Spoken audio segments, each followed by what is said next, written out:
Okay, our new lesson is on confidence intervals, and a confidence interval is just dealing with the stuff we've already talked about. It's kind of, you just need to interpret the language. So for example, for this example, if we did a survey of students in the school and we found out that 78% decided they'd like to keep a vending machine instead of removing it, sometimes they'll give you the data as a sentence like this, saying 78% of the students want to keep it, and the poll is accurate to be within 2.5%, 19 times out of 20.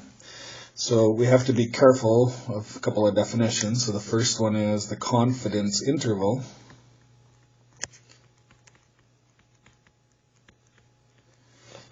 Has to do with how many people are actually going to say yes, the majority of the people.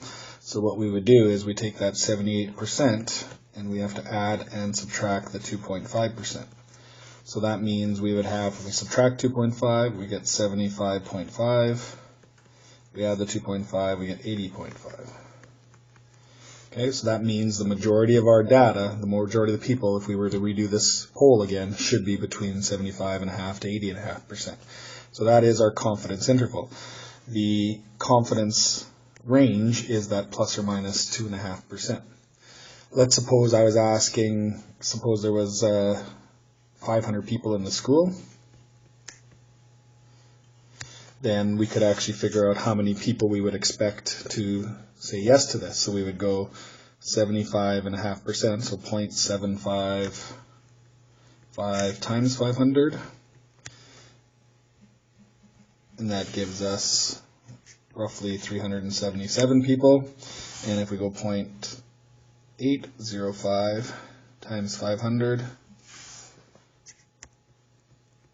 that gives us about 403 if we round them off.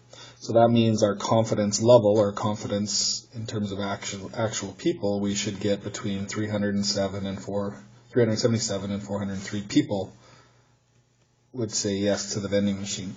So these two ranges are the same, just one's in percent and one's in number of people.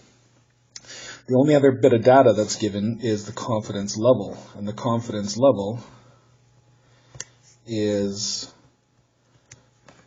the 19 times out of a 20. So when it asks for what is the confidence level, basically we're saying 19 times out of 20 we should get these results. So if we actually do that as a percentage, 19 out of 20 is 95%. So that means our confidence level is 95. So if we think of it in terms of our normal curve, remember 95% range was within 2 standard deviations. So 95% of the data is between -2 and +2 z-score. So that means the majority of our data, 95% of our people, or 95% of the time, we should get between 75 and 80, or 377 to 403 people. So they're pretty basic questions. It's a little bit confusing in the terminology. So just remember, when you're doing your confidence interval, it's the plus or minus part. And if they want the actual number of people, you need to multiply it by the number of people. And then the confidence level is just how many times out of 100 or 20 or whatever it could be written as. So the confidence level, there's typically 3 different ways they do it. So they'll write it as a percentage, so we could just say a confidence level of 90%, or sometimes they'll say it as like 9 out of 10 people, right? Or we did this last one, we said 19 out of 20, which was a confidence level of 95, which is typically our most common. Or sometimes they'll say 99 times out of 100, or 99%. So you remember, in terms of 99%, really what that is from 3 standard deviations. From -3 to +3 is 99% of the data. So they're just giving it a little bit wider standard deviation, so we have more confidence that our data is going to be in that whole portion of the graph. But typically for most questions and most surveys, they usually use about 95%. One other thing is when we have our plus or minus number. So for that last example, we looked at a plus or minus of 2.5%. Okay, if our survey is small, so if we only survey 10 people, it's not going to be very accurate.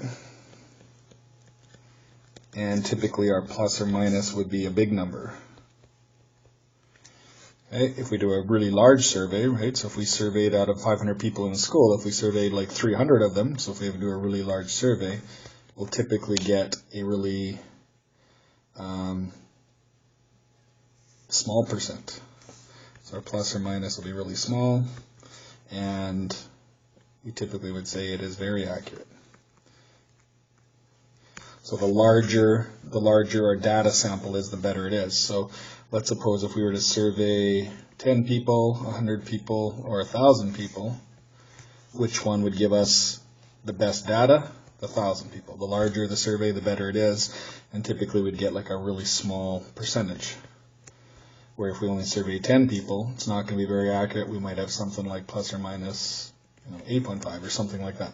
So the bigger the group, the smaller the plus or minus number, the better the survey is. And that's all.